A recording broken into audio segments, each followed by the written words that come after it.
Forget the Shakespearean tragedy. Seriously, forget the Hollywood epics. The Cleopatra you think you know? It's largely a myth.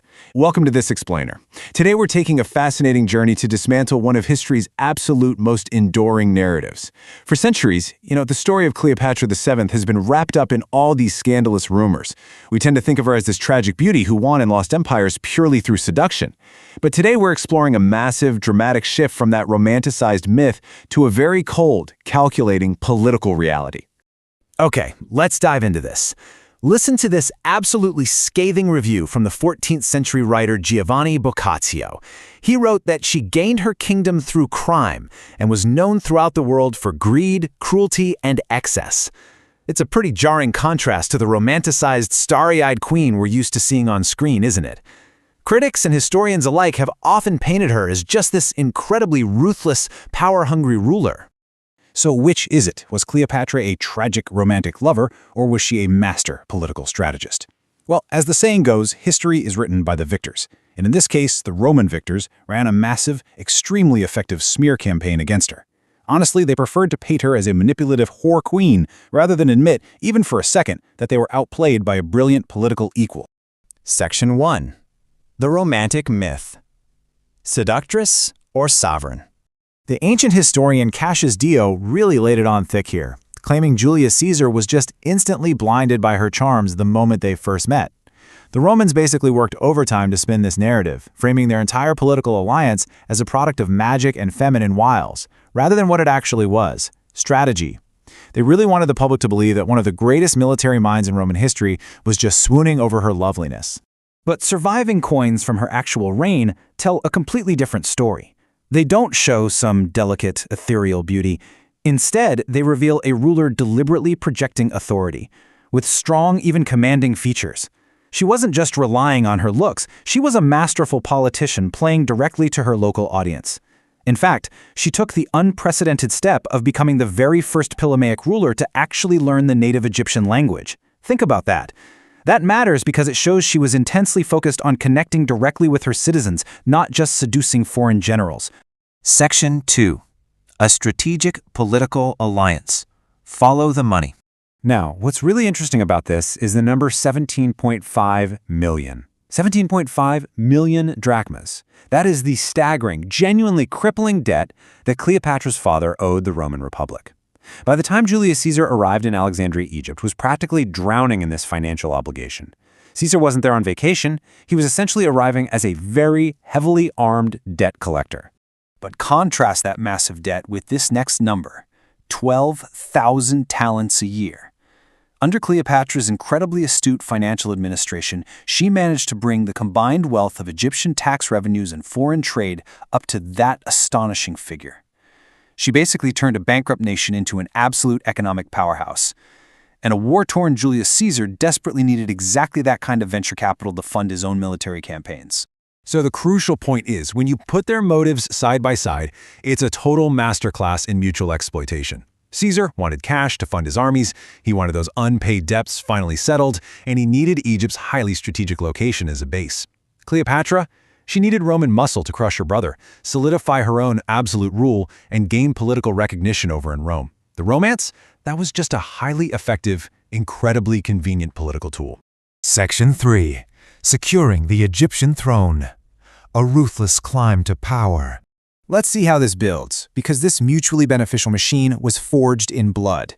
In 51 BC, Cleopatra and her brother ascend to the throne, but they almost immediately plunge into a brutal civil war. Fast forward to 48 BC, and Caesar arrives right smack in the middle of all this chaos. Cleopatra instantly sees her opportunity and aligns with him. And just a year later, by 47 BC, with the sheer force of Caesar's military behind her, Cleopatra's faction wins the Battle of Alexandria. Her sibling rival, Ptolemy XIII, dies in the conflict. So Caesar's intervention basically allowed her to forcefully and legally eliminate her absolute greatest obstacle.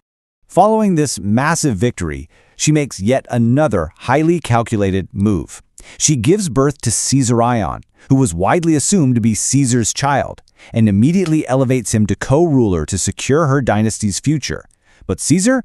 Well, he conveniently left the infant entirely out of his will and never legally recognized him in Rome. He was more than happy to use Cleopatra for her immense wealth and strategic positioning, sure, but he drew a hard, strict political line at letting an Egyptian-born heir threaten his own Roman legacy. Still, imagine the sheer scandal of this next move. Caesar erects a solid golden statue of Cleopatra right next to the goddess Venus, right inside the Temple of Venus Genetrix in Rome.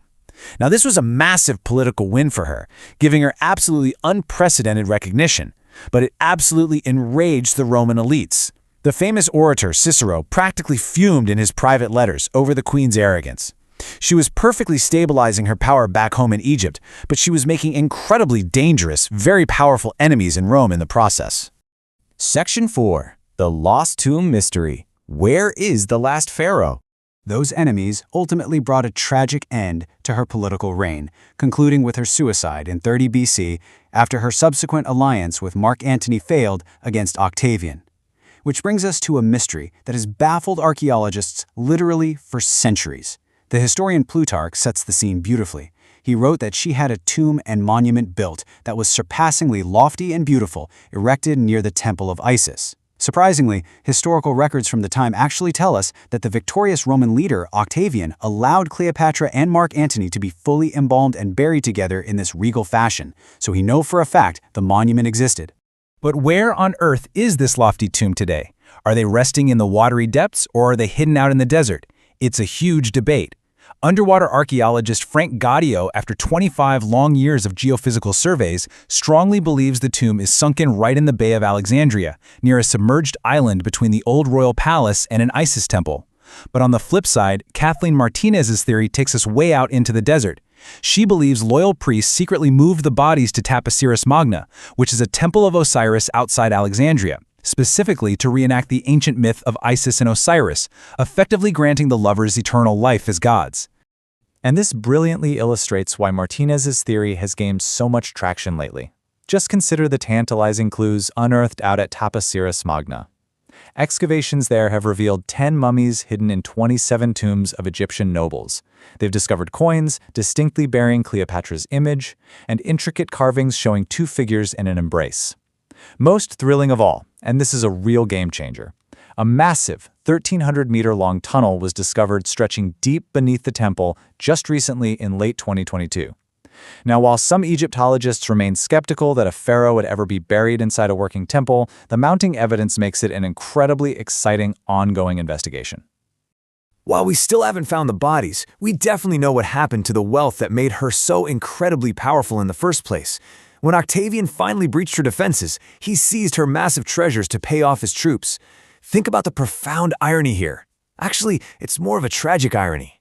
Octavian literally funded the brand new Roman Empire with her money, the very same empire that would go on to rewrite her history, erase her true political genius, and officially close the chapter on the Hellenistic period forever. We've separated the myth of the tragic romantic from the harsh reality of the brilliant, ruthless political strategist she actually was. But her final physical chapter, it remains unwritten. So, will the watery depths of Alexandria or the shifting sands of Taposiris Magna finally reveal the resting place of history's most misunderstood queen?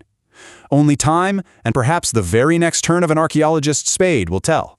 Thank you so much for joining me on this explainer, and remember to always question the history you think you know.